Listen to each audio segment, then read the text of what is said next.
నీ కోపం రావడం తప్పు కాదు నాన్న. ఎవడో ఒకరిని చూసి నీ కూతురు డాడీ అంటే కోపం రాదా? ఏం చేద్దాం, చిన్నపిల్ల, నేనెవరో తెలీదు. కానీ నీకు నేనెవరో తెలీదా? అంత త్వరగా మర్చిపోయావేంట బ్రదర్? నీ బ్రదర్ని చంపానని ఒక కుటుంబాన్ని నాశనం చేసావుగా, ఆ అమాయకుడు నేనే. నీ కూతురు నా కూతురు కాకపోవచ్చు, కానీ నీ భార్య నా భార్య లాగా. Joint venture of India. ఏం పీక్తావు?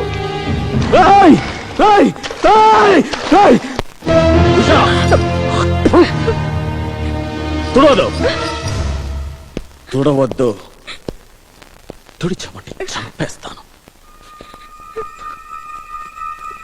నా కళ్ళు కప్పి ఇంకొకటి ఎంత ధైర్యానికి నా పాప ముందే వాడిని ముద్దు పెట్టుకుంటావా? నేను చెప్పేది వినండి. నేను స్కూల్కి వెళ్ళాను పాపను తీసుకొద్దామని, కానీ మీరు వచ్చి తీసుకెళ్లారని చెప్పారు. ఇంటికి వచ్చి చూస్తే పాప ఫోటో తీస్తోంది. వెనక నుంచి మీరు అనుకుని నేనే అనుకుని ముద్దు పెట్టుకున్నాను అంటాం. నన్ను నమ్మమంటాం. మన పాప మీద ఒట్టేసి చెబుతున్నానండి. నిజానికి అతనికి నాకు ఎలాంటి సంబంధం లేదు. ఎప్పుడో చేసిన తప్పుకు ఇప్పుడు పగ తీర్చుకోవాలని వచ్చాడండి. ఓహో, ఇన్నాళ్ళు మీ దగ్గర ఓ నిజం దాచానండి. 7 ఏళ్ల క్రితం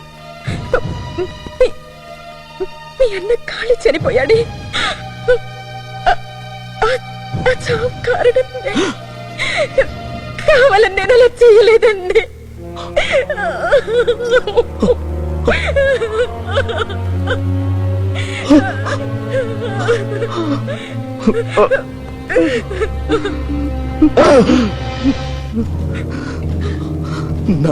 నా అన్నం చంపిన నిన్ను నేను పెళ్లి చేసుకున్నాను.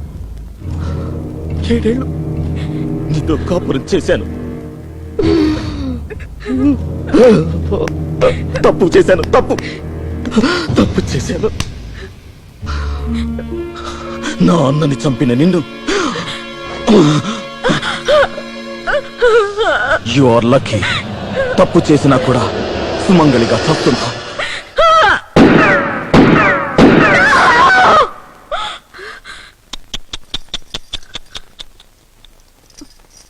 ఇమాజినేషన్ లో వెళ్ళిపోయావా? అదేంటి అప్పుడే నీ కళ్ళల్లో చావు కళ కనిపిస్తోంది? ఇలా మాటలతో చంపే కంటే ఒక్కసారిగా నన్ను చంపే. అరే అంత తొందరపడితే ఎలా తల్లి? అన్నిటికి ఒక ముహూర్తం కావాలిగా. ఇప్పుడు నువ్వు పుట్టిన తర్వాత పేరు పెట్టేందుకు, పెద్ద మనిషి అయినందుకు, పెళ్లి చూపులకు, పెళ్లికి అంతెందుకురా, నీ ఫస్ట్ నైట్ కూడా ఒక ముహూర్తం పెట్టారుగా. అలాగే నీ చావు కూడా ఒక ముహూర్తం కావాలి. ఇప్పుడు దాకా నీ జీవితంలో ప్రతి ముహూర్తాన్ని ఎవరెవరో ఫిక్స్ చేశారు, కానీ నీ చావుకి ముహూర్తాన్ని నువ్వే ఫిక్స్ చేయొచ్చు. ఎన్ని గంటలకు చేస్తావు? ఒక 5, 5:30, 6, 6:30, 7, 7:30. చెప్పు వెంటనే. హలో, ఉషా గారా? నా పేరు బుజ్జండి. నేను హైదరాబాద్ నుంచి వచ్చానండి. మీరు అర్జెంటుగా మీ పాప తీసుకుని పారుకోండి. లేకపోతే శివరామని, అదే ఆ కాళీ మర్డర్ కేసులో 7 ఏళ్ల క్రితం మీ కారణంగా జైలుకి వెళ్ళాడే, ఆయన వచ్చి. తల్లి ద్రౌపది, నువ్వు ఝాన్సీ లక్ష్మీబాయి కాదు. పిచ్చి వేషాలొద్దు, ఫోన్ పెట్టు. ఏంటమ్మా డిసైడ్ చేసావా? Take you time. రా నాన్న, మనం వాకింగ్ వెళ్దాం.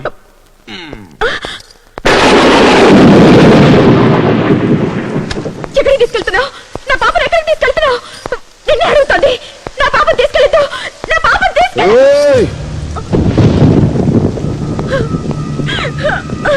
నా పాపని ఎక్కడికి తీసుకెళ్తున్నావు?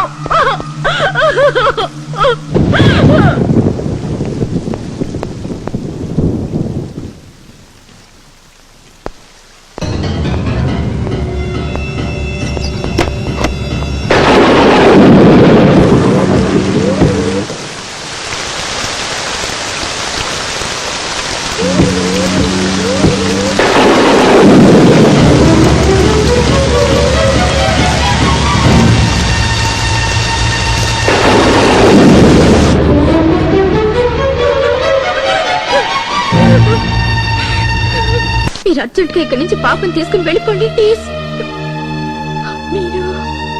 శివ భార్యని. ప్లీజ్ వెళ్ళిపోండి. చెప్తుంటే అర్థం కాదా నీకు? శివ వచ్చాడంటే చంపేస్తాడు. వెళ్ళు, నీ దండం పెడతాను. వెళ్ళు. నాకేం అర్థం కావట్లేదు. నీకు అర్థమయ్యేలాగా చేస్తావు. నువ్వు ఇక్కడి నుంచి వెళ్ళిపోయి నా పసుపు కుక్కల్ని కాపాడు. అవును, నిన్ను చంపి నా మొగుడు ఉరికం ఎక్కడం నాకు ఇష్టం లేదు. వచ్చేసాడు. ప్లీజ్ పారిపో. రా, పాపం తీసుకుని రా. రా.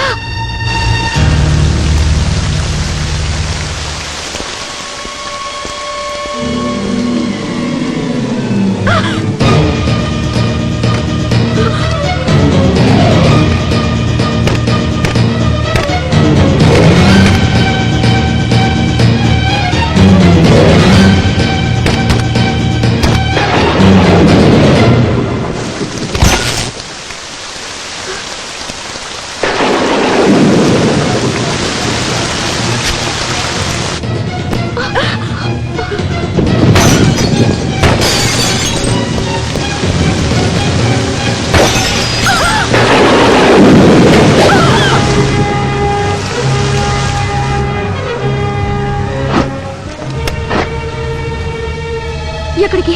నా కాపురం నిలబెట్టుకోవడానికి. ఏ ఇప్పుడు నీకు అర్థం కావట్లేదా? అంటే నువ్వు వాణ్ణి బ్రతకనివ్వను, వాణ్ణి చంపేస్తాను. ఆ రోజు అనుకోకుండా చంపాను, ఈ రోజు కావాలని చంపుతున్నారు. వాణ్ణి బ్రతకనివ్వను, వాణ్ణి చంపేస్తాను. వాణ్ణి బ్రతకనివ్వను, బ్రతకనివ్వను. నా మాట వినరా? వద్దు. ఏ పసుపు కుంకాలతో నిత్య సుమంగళిగా చావాలనుందా? నీకు బ్రతకాలనుంటే నోరు మూసుకొని పడుండు. నా మాట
నీ పాప అనాథ కాదు, నేనున్నాను.